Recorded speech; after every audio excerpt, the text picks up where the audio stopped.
नक्सली हिडमा और पत्नी राजे का शव पुवर्ती पहुंचा, जहां उनका अंतिम संस्कार किया गया। छत्तीसगढ़ में समर्थन मूल्य पर धान खरीदी का अभियान अब रफ्तार पकड़ चुका है। साथ ही अंबिकापुर में जनजातीय गौरव दिवस के मौके पर एक कार्यक्रम का आयोजन किया गया, जिसमें राष्ट्रपति द्रौपदी मुर्मू ने शिरकत की।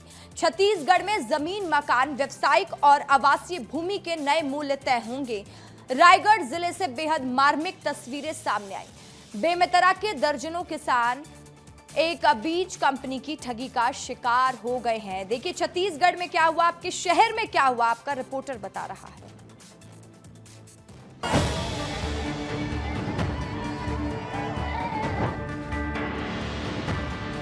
हिडमा और हिडमा की पत्नी राजे का शव जो है लेकर घर से निकलकर शमशान घाट लाया गया है। उस रास्ते से लाया गया है जिस रास्ते में सुरक्षा बल का कैंप यानी सीआरपीएफ बटालियन का कैंप खोला गया था। देखिए चिता पर लिटाए हुए आपको नजर आ रहे होंगे हिडमा और हिडमा की पत्नी राजे का शव। उसकी माँ देखिए किस प्रकार से भावुक और ऊपर चढ़ी हुई है। एक गाँव के लोग यहाँ पे पहुँचे हुए, रिश्तेदार जो हिडमा के रिश्तेदार है वो यहाँ पे पहुँचे हुए हैं। घर से निकाल कर लाल कपड़े में लपेट कर जो है हिडमा का शव जो है लाया गया है।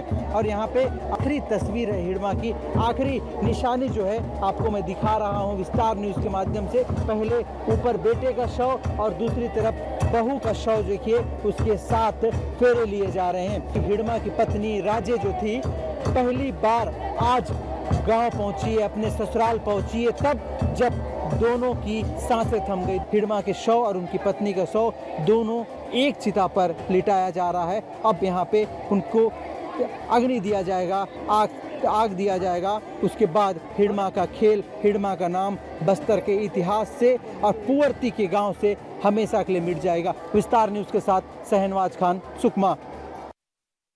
छत्तीसगढ़ में अब धान खरीदी की रफ्तार बढ़ने लगी है। 14 लाख मीट्रिक टन से ज्यादा अब तक की खरीदी हो चुकी है। अब तक कितने किसानों को किस तरीके से भुगतान किया गया है, देखिए इस रिपोर्ट में। छत्तीसगढ़ में कर्मचारियों के हड़ताल के बावजूद धान खरीदी ने रफ्तार पकड़ ली है। 5 दिनों में रिकॉर्ड धान खरीदी हुई है। राज्य में 15 नवंबर से 19 नवंबर के बीच कुल 14,54,000 से अधिक क्विंटल धान खरीदी हो चुकी है। धान खरीदी के 5वें दिन 19 नवंबर को 7,51,000 से अधिक धान जो है खरीदा गया है। मुख्यमंत्री के निर्देश पर समर्थन मूल्य पर लगातार किसानों को भुगतान भी शुरू कर दिया गया है। सरकार की ओर से अब तक 214 करोड़ की भुगतान किसानों के खातों में किया जा चुका है। इसके अलावा अगर बात की जाए तो 25,567 क्विंटल अवैध रूप से धान भी जब्त किया गया है। लाइन में लगने की झंझट भी खत्म हो गई है। अब टोकन मिलने के बाद किसान ही धान खरीदी केंद्र पहुंच रहे हैं। सरकार ने एक बड़ा लक्ष्य रखा है, 160 लाख मीट्रिक टन का लक्ष्य रखा गया है। अब देखने वाली बात होगी आने वाले दिनों में क्या इसी रफ्तार से धान खरीदी होती है और क्या सरकार लक्ष्य पूरा कर पाती है। छत्तीसगढ़ के अंबिकापुर में जनजातीय गौरव दिवस के अवसर पर एक कार्यक्रम का आयोजन किया गया, जिसमें देश की राष्ट्रपति द्रौपदी मुर्मू ने शिरकत की। अंबिकापुर में भगवान बिरसा मुंडा की 150वीं जयंती पर जनजातीय गौरव दिवस का समापन कार्यक्रम में राष्ट्रपति द्रौपदी मुर्मू शामिल हुई।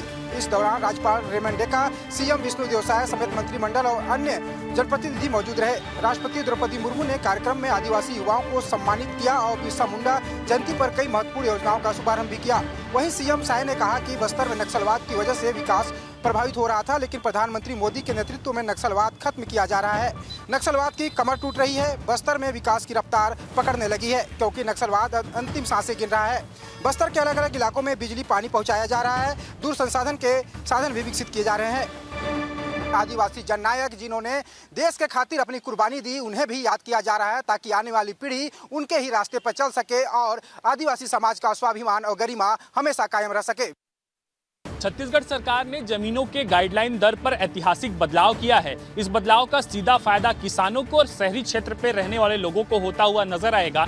लंबे समय से छत्तीसगढ़ में जमीनों और संपत्तियों के वास्तविक बाजार मूल्य और गाइडलाइन दरों के बीच बड़ा अंतर बना हुआ था। पुरानी गाइडलाइन में सबसे बड़ी समस्या अनुपातहीन दरें थी। गाइडलाइन नियम 2000 के अनुसार दरों में हर साल पुनरीक्षण होना चाहिए, लेकिन पिछले 7 वर्षों में दरों में कोई बदलाव नहीं हुआ था। इससे वास्तविक बाजार मूल्य और गाइडलाइन कीमतों में भारी अंतर आ गया था, जिसको दूर करने का साय सरकार ने प्रयास किया है। ग्रामीण क्षेत्रों में 50 से लेकर 300% की वृद्धि की गई है, जिससे किसानों को उचित मुआवजा मिलेगा और बैंक लोन प्राप्ति में भी आसानी होगी। नगरीय क्षेत्रों में 20% की तार्किक वृद्धि होगी।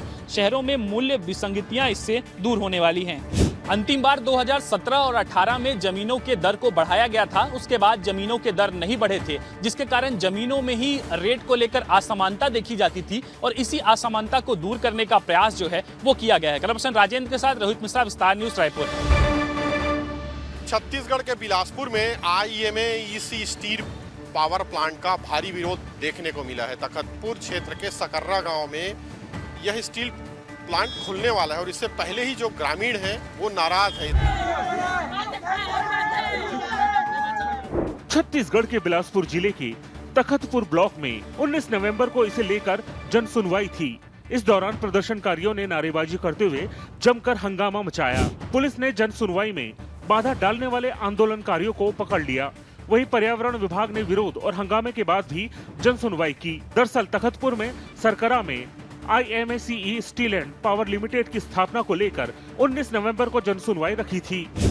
इससे पहले ही स्थानीय लोगों ने जन सुनवाई का विरोध करते हुए 3 नवंबर को पर्यावरण प्रदूषण मंडल के क्षेत्रीय कार्यालय में आवेदन पत्र दिया था, लेकिन उसके इस आंदोलन को नजरअंदाज करते हुए नियमों को दरकिनार कर जन सुनवाई आयोजित की गई। अब देखने वाली बात होगी कि इस स्टील पावर प्लांट का जिस तरह से ग्रामीण भारी विरोध कर रहे हैं, आने वाले दिनों में उस पर क्या असर होने वाला है। रायगढ़ जिले के धर्मजगढ़ ब्लॉक से बेहद मार्मिक तस्वीर सामने आई है। पहाड़ से उतरकर 7 किलोमीटर चलकर पैदल आई महिला का फिंगरप्रिंट मैच नहीं होने के कारण बीते 3 महीनों से राशन नहीं मिल पा रहा है। ये है छुही पहाड़ की रहने वाली एक बुजुर्ग मजबूर महिला जो अब परेशान है। महिला को पहाड़ से उतरकर 7 किलोमीटर आने के बाद भी राशन नहीं मिलता। बताया जा रहा है कि फिंगरप्रिंट नहीं लगने से राशन नहीं मिलता है और घर में अनाज का संकट खड़ा हो गया है। पिछले 3 महीनों से यही हाल है। फिंगर स्कैनर महिला के हाथों के निशान नहीं पढ़ पा रहा और सिस्टम कहता है नो मैच।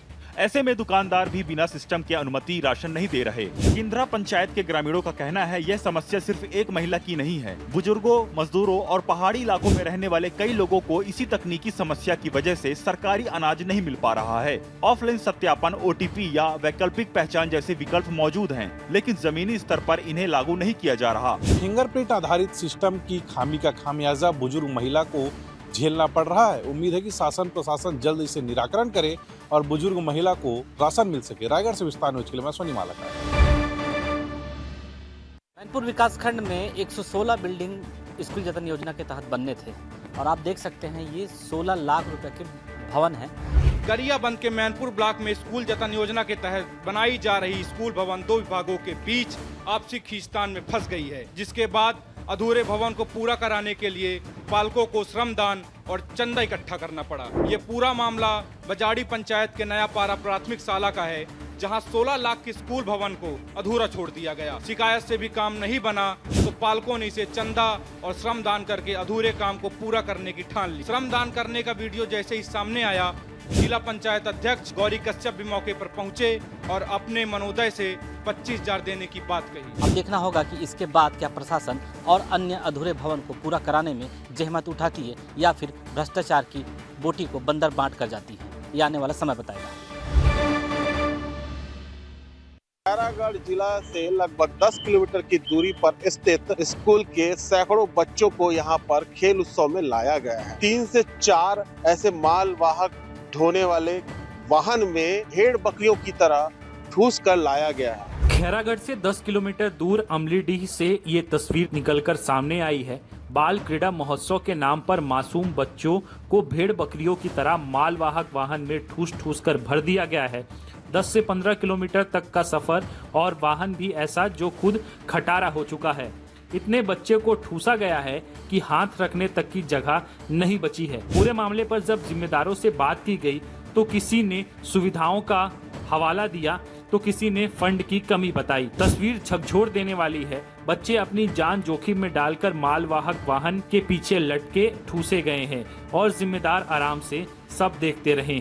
अब देखना यह होगा कि इस पर कार्रवाई होती है कि धूल की तरह यह हवा में उड़ जाती है।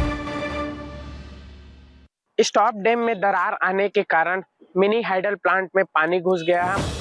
कोरबा के STPS संयंत्र के पास स्थापित 850 किलोवाट के मिनी हाइडल प्लांट में शुक्रवार को उस समय हड़कंप मच गया जब स्टॉप डैम में आई दरार से तेजी से पानी भीतर घुसने लगा। कुछ ही मिनटों में प्लांट का लोअर एरिया पानी से भर गया। हादसे के समय प्लांट में काम कर रहे कर्मचारी जैसे तैसे बाहर निकले। कर्मचारियों ने बताया कि पानी का दबाव इतना ज्यादा था कि थोड़ी सी देर होने पर बड़ा हादसा हो सकता था। घटना की जानकारी मिलते ही प्लांट के अधिकारी मौके पर पहुंचे। तकनीकी टीम ने पानी रोकने और नुकसान का आकलन करने का काम शुरू कर दिया है। विशेषज्ञों का कहना है कि स्टाफ डैम्प में आई क्रैक की वजह से अभी स्पष्ट नहीं है, लेकिन अस्थायी रूप से प्लांट का उत्पादन बंद कर दिया गया है। एसटीपीएस को जो है उत्पादन भी ठप हुआ था। इसके कारण एक आर्थिक क्षति बहुत बड़ी हुई है। हरीश साहू, विस्तार न्यूज, कोरबा।